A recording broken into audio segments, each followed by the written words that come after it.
T T P کے لوگ افغانستان سے آ رہے ہیں، سرحد پار کر رہے ہیں، پاکستان کے مختلف شہروں میں سیکیورٹی فورسز کو نشانہ بنا رہے ہیں، کہ پولیس کے مراکز کو نشانہ بنایا جاتا ہے، کہ ان چیک پوسٹوں کو نشانہ بنایا جاتا ہے، کہ سویلینز کو نشانہ بنایا جاتا ہے۔ اب دنیا بھر سے دہشت گرد جو ہیں وہ اس وقت افغانستان کے اندر جمع ہو چکے ہیں۔ ہر ملک میں دہشت گردی ایکسپورٹ ہو رہی ہے، ہر ملک میں دہشت گردوں کو لانچ کیا جا رہا ہے، ہر ملک کے اندر ان کو بھیج کر وہاں کی ان کی سلامتی کو خطرے میں ڈالا جا رہا ہے۔ یہ ایک ایسا نیٹ ورک ہے جو پورے خطے کے امن کے لیے، پورے خطے کے کاروبار کے لیے، پورے خطے کے مستقبل کے لیے،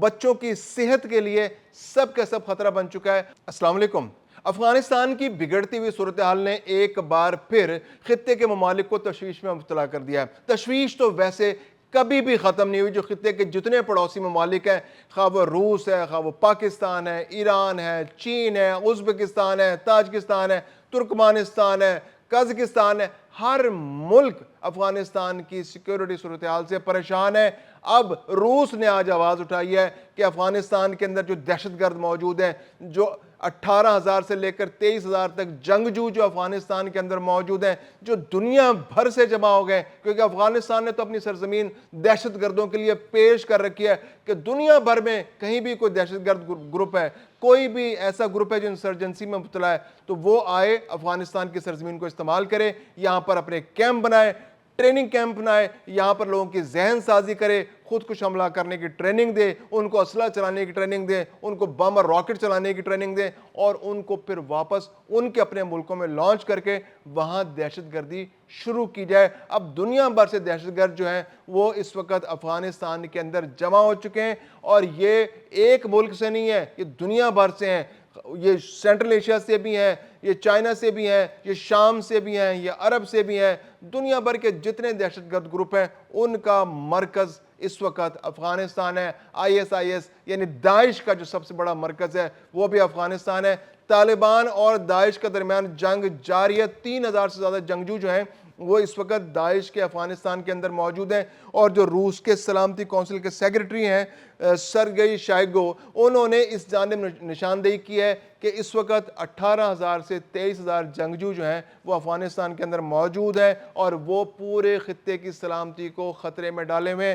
ہر ملک میں دہشت گردی ایکسپورٹ ہو رہی ہے، ہر ملک میں دہشت گردوں کو لانچ کیا جا رہا ہے، ہر ملک کے اندر ان کو بھیج کر وہاں کی ان کی سلامتی کو خطرے میں ڈالا جا رہا ہے۔ اور جو دوسرا بہت بڑا مسئلہ جو سامنے آ رہا ہے وہ ہے منشیات کی سمگلنگ۔ اچھا، جو منشیات کی سمگلنگ سے پہلے جو ہمارا مسئلہ ہے سب سے بڑا، وہ ٹی ٹی پی کا مسئلہ ہے۔ ٹی ٹی پی کے مراکز افغانستان کے اندر موجود ہیں۔ افغانستان اور پاکستان کے درمیان اس وقت باقاعدہ جنگ کی صورتحال ہے۔ پاکستان نے بہت صبر کا مظاہرہ کیا ہے پچھلی کئی دہائیوں سے، اور جب سے طالبان آئے پچھلے 5-6 سال سے، تو اس وقت سے تو پاکستان بہت ہی زیادہ صبر کا مظاہرہ کر رہا ہے، کیونکہ 2022 سے لے کر اب تک پاکستان کے اندر 4 سال میں دہشت گردی میں بے انتہا اضافہ ہو رہا ہے، اور ہر گزرتے سال کے ساتھ دہشت گردی بڑھتی چلی جا رہی ہے۔ اور اس کے بعد پاکستان نے گزشتہ سال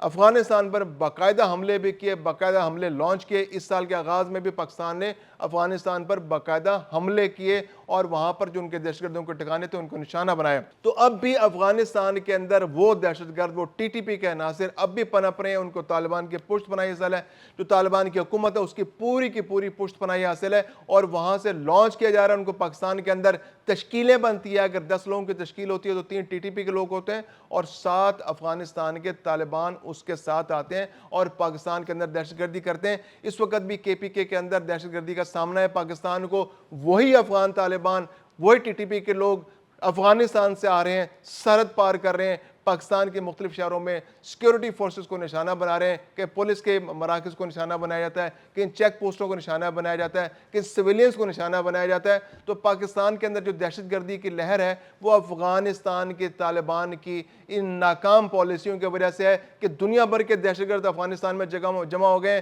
اور افغانستان ایک ایسی پالیسی لے کے آ رہا ہے جو دنیا بھر میں دہشت گردی کو پروان چڑھانے کی پالیسی ہے۔ اب اس کے ساتھ ساتھ جو منشیات ہے اس کا معاملہ، اس پر ڈسکشن کرتے ہیں کہ جو منشیات کا مسئلہ ہے وہ بھی سیریس مسئلہ بن چکا ہے خطے کے لیے، کیونکہ خطے میں جتنی منشیات آ رہی ہے وہ زیادہ تر افغانستان سے آ رہی ہے۔ اگرچہ طالبان کے آنے کے بعد جو پوسٹ کی کاشت ہے وہ کافی حد تک کم ہو گیا، کچھ لوگوں کا کہنا ہے، کچھ رپورٹس ایسی ہیں کہ شاید 90% پوسٹ کی کاشت کم کر دی گئی ہے، لیکن اس کے باوجود کچھ ایسی مصنوعات ہیں، کچھ آرٹیفیشل نشے ہیں جو افغانستان کے اندر زیادہ بننے شروع ہو گئے، یعنی ایفیشینٹ قسم کے نشے بننے شروع ہو گئے، کاشتکاری نہ کرنی پڑے، کیمیکلز کے ذریعے نشے بنائے جا رہے ہیں، جو میتھ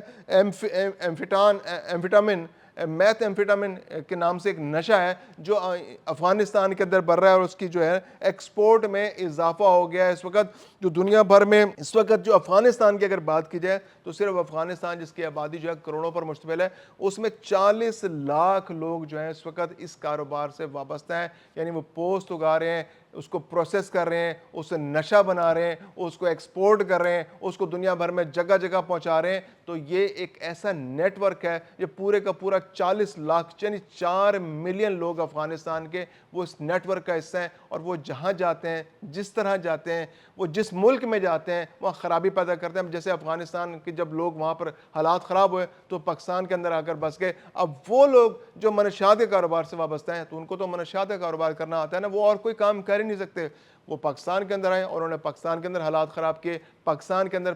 منشیات کے کاروبار کو پروان چڑھایا۔ تو اب بھی افغانستان کے اندر ایک بہت بڑی تعداد میں لوگ منشیات کے کاروبار سے وابستہ ہیں، پوسٹ کی کاشت اگر سے عالمی برادری کے پریشر پر کم کر دی گئی ہے، لیکن پھر بھی جو کیمیکل بیسڈ منشیات ہیں وہ بنانے کی بہت بڑے بڑے کارخانے، بہت بڑے بڑے نیٹ ورک وہاں موجود ہیں، اور نہیں تو بڑے کارخانے نہیں ہیں تو لوگ گھروں میں بنانے کے ایکسپرٹ ہیں۔ 40 لاکھ لوگ جب اس ایک انڈسٹری سے وابستہ ہوں گے تو ہر گھر میں یوں سمجھیے کہ کاٹیج انڈسٹری ہے وہاں کے منشیات بنانا، اور اس انڈسٹری کی جو پروڈکٹ ہے وہ دنیا بھر میں دستیاب ہے۔ افغانستان سے جب وہ آتی ہے تو وہ بہت سستی ہوتی ہے، لیکن جب وہ دنیا میں پہنچتی ہے تو ملینز آف ڈالرز کی بکتی ہے۔ تو افغانستان جو ہے اس وقت خطے کے اندر بہت بڑا مسئلہ پیدا کر چکا ہے۔ جو شنگھائی تعاون تنظیم کے ممالک ہیں وہ خاص طور پہ پریشان ہیں۔ شنگھائی تعاون تنظیم کو جو اجلاس ہے اس کے اندر اس کو ہائی لائٹ کیا گیا ہے، روس نے خاص طور پہ اس کو ہائی لائٹ کیا ہے، باقی ممالک، پاکستان تو اس کو ہر انٹرنیشنل فورم پہ ہائی لائٹ کر رہا ہے۔ پاکستان کے اندر دہشت گردی، پاکستان کے اندر منشیات کی اسمگلنگ سب افغانستان کے رستے ہو رہی ہیں، اور پاکستان سب سے بڑا وکٹم ہے۔ ایران کے اندر تو اس وقت ویسے ہی امریکہ اور اسرائیل کی جانب سے جنگ مسلط کر دی گئی ہے۔ سینٹرل ایشین ممالک جو ہیں وہ بہت زیادہ پریشان ہیں، چین بہت زیادہ پریشان ہے، سی پیک کا جو منصوبہ ہے اس کو خطرات جو ہیں، اس کے لیے جو فیول ملتا ہے، جو ایندھن ملتا ہے دہشت گردوں کو، جو دہشت گردی کے لیے لوگ دستیاب ہوتے ہیں وہ بھی افغانستان سے آتے ہیں۔ پھر افغانستان کے اندر بی ایل اے اور ایسے نیٹ ورک موجود ہیں، ٹی ٹی پی موجود ہے جو سی پیک کے پروجیکٹس کو نقصان پہنچاتے ہیں۔ تو یہ ایک ایسا نیٹ ورک ہے جو پورے خطے کے امن کے لیے، پورے خطے کے کاروبار کے لیے، پورے خطے کے مستقبل کے لیے، بچوں کی صحت کے لیے سب کا سب خطرہ بن چکا ہے۔ اور اس کے لیے افغانستان کی جو موجودہ گورنمنٹ ہے اس کا چینج ہونا، وہاں کا رجیم چینج ہونا، وہاں کا مائنڈ سیٹ چینج ہونا، وہاں پہ لوگوں کے اندر اویئرنیس آنا، وہاں پر ایجوکیشن آنا، یہ بہت ضروری ہے۔ نہیں تو یہ علاقہ جو ہے، یہ افغانستان کا علاقہ جو ہے پورے خطے کے لیے ایک مستقل خطرہ بنا رہے گا۔